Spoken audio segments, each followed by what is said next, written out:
Kami ang mga pulis direkikan sa CIDG aron sa pag-serve ining maong warrant of arrest. Nabulabog ang katahimikan sa compound na ito sa Surigao City sa Mindanao sa pagsalakay ng mga miyembro ng PNP CIDG.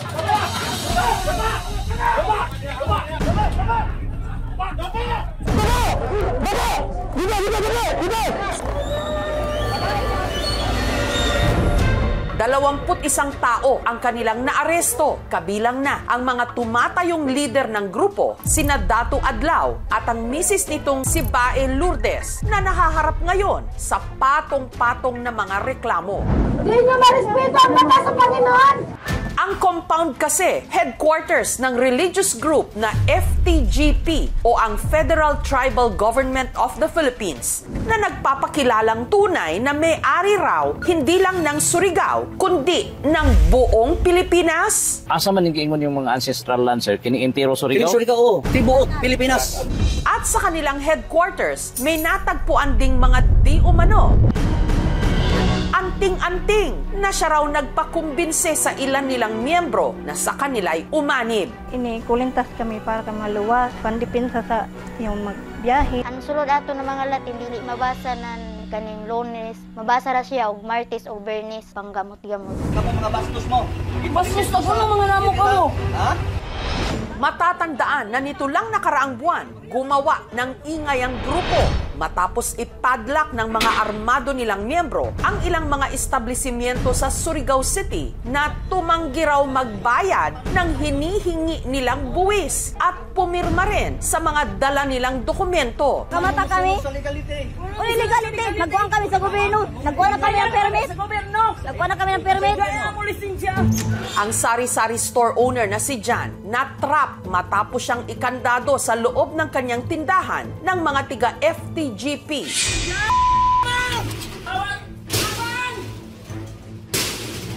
Hindi kami kagawas. Nangurog-kurog ako. Pag nagperma kami, membro na po kami nila. Amin na daw tong lupa, tsaka tong tindahan na to. Hindi na kami magre-rent. Gawa-gawa lang nila para panguputan kami. Hinaras din ng grupo si Riza at ipinadlock ang kanya namang milk tea shop. Dating ko po na around 9:30 AM, nakita ko na lang po na may nakasabit na po na tarp. Announcement, no trespassing. Ito po yung tarp na sinabit po ng mga taga-federal. An ancestral land under the management of Federal Tribal Government of the Philippines.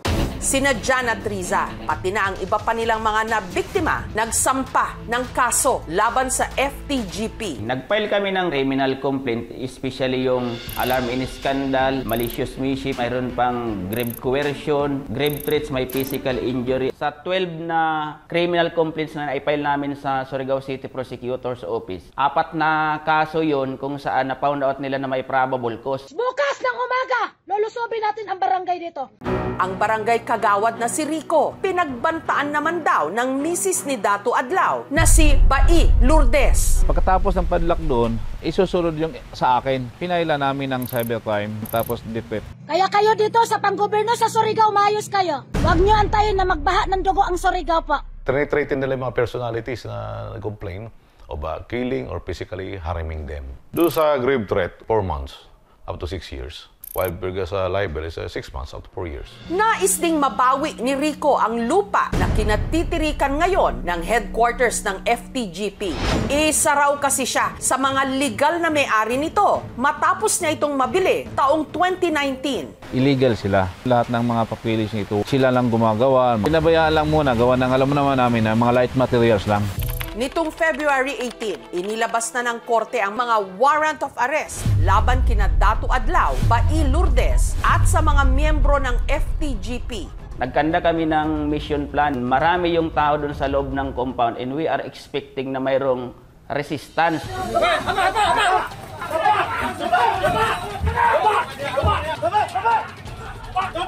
Yung ibang membre ng federal, kinuha nila yung itak nila. Although mayroong resistance, madali naman na konti ng mga PNP personnel natin dahil sa na-overwhelm sila sa dami ng mga tropa natin na pumasok doon sa area. Na-recover din ang kanilang mga armas, mga samurai at itak na binitbit nila sa ginawa nilang mga operasyon. At ang pinaka nakakaintriga, may nakuha rin ang mga otoridad na di umano mga anting-anting. Isinurinder natin lahat doon sa korte. Sa more or less, mga 40 lahat yun. Ang compound ng FTGP tuluyan na ring dinimolish. Dito sila tumira. Sila ni Adlaw sa kasi bae, may kwarto sila na maliit dito. Yun ang kanila guard house. Bahay pa doon, isa doon, lookout nila. Tipla sila, mga 50 more or less. Sa mga property owners, so they can coordinate with the Office of the City Building Official naman po para na masaayos. Mahihirapan kang paalisin yan pag marami na yan sila. Nasa kustodiya na sila ngayon ng Surigao City Jail. Si Dato Adlaw nagpaunlak ng interview. Ako'y pasultihon, wala gitay kaso. Ang among gibuhat bis sa batas man sa Dios. Republic Act 8371, Ipralo of 1997, Divine Customary Law since time immemorial. Kaming mga diplomat, exemption kami. Dili kami pwede kasuhan, dili pwede prisuhon, bisag makawaran pa. Tungod kita usab nga mga diplomatic, nga kita ang mga kaliwat sa atong mga hari ug mga reyna. Yung Federal Tribal Group of the Philippines ay hindi legit na mga indigenous peoples. Wala silang enough na documents to justify nga sila ay isang legit na mga indigenous peoples organization. Ma'am, nabunutan po kami ng tinik. Kami naman po ang magsabi, ipadlock din po kayo. Masaya kami, ma'am. Nabigyan na ng hustisya yung mga ginawa nila.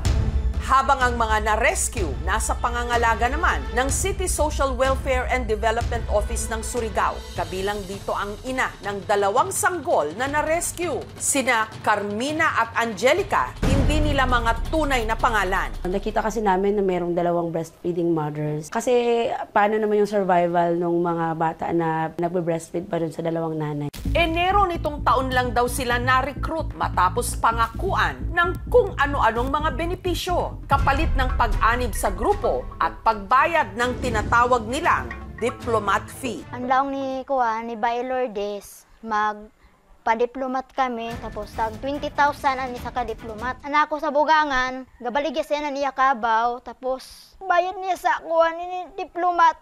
Sa loob din ng compound sila tumira. Painom kanilang tubig, tapos mag-ingon rin ng walang hanggan pasasalamat daw sa amo dato. Natingala lang ako kay yung balaos sa Diyos. Bali sa gobyerno, kuan expire na. Pero ang ilang mga pangako sa kanila, napako. Na ako no sila gipahimo nga balay nga kuan, yung simentado gyud.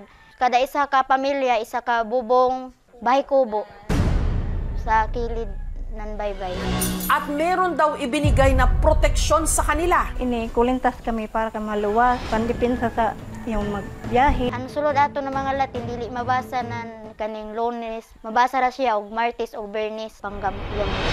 Ang mister ni Carmina, ang isa sa mga nahuli ng pulis sa isang checkpoint na may bit-bit na samurai. Na-intercept sila doon sa may checkpoint. Pagtalo pa rin yung mga member man yun, mga threats. Nantod ko man lang taraw niya pasalig, pagawason ra niya nako ba na nga waray piyansa. Paman, hantod na, read na lang mi din, hawag akong kagawas ang ako ba na. Sakit gudagaw sa ako, kasing-kasing kay. Yay pa yung bata, duha ka mo gagmay pa. Kailangan tulungan ng mga pamilya para kahit o paano mai-adjust niya sarili niya, babalik sa tunay na realidad. At sumasali yung mga tao sa ganitong klaseng grupo dahil hindi nila nahanap yung kalinga at pag-aalaga na supposedly ibibigay sa kanila ng Estado. Siguro isa din na factor kasi ma'am yung kahirapan. Hindi naman ibig sabihin na kung mahirap tayo, hindi na tayo marunong na kumbaga i-evaluate yung mga pupuntahan natin at saka yung mga desisyon natin sa buhay. Yagwang gada ko, gabasol nga nung iban kami nga di. Giskam raman nila. Kung yay man galing mag-recruit sa inyo, ayaw dayan ka mo pagdali-dali na sama sa amo nga. Nito o dayon, ayagin mo pagsundog sa amo karon nga. Amo na nina mo nahitab-an. Sa mga liblib na lugar. Kamu mga bastos mo. Bastos ako ng mga namo ko. Ha? Maraming mabilis maloko, lalo't hindi ito naaabot at nararating ng gobyerno na dapat sana nagbibigay sa kanila ng sapat at tapat na serbisyo.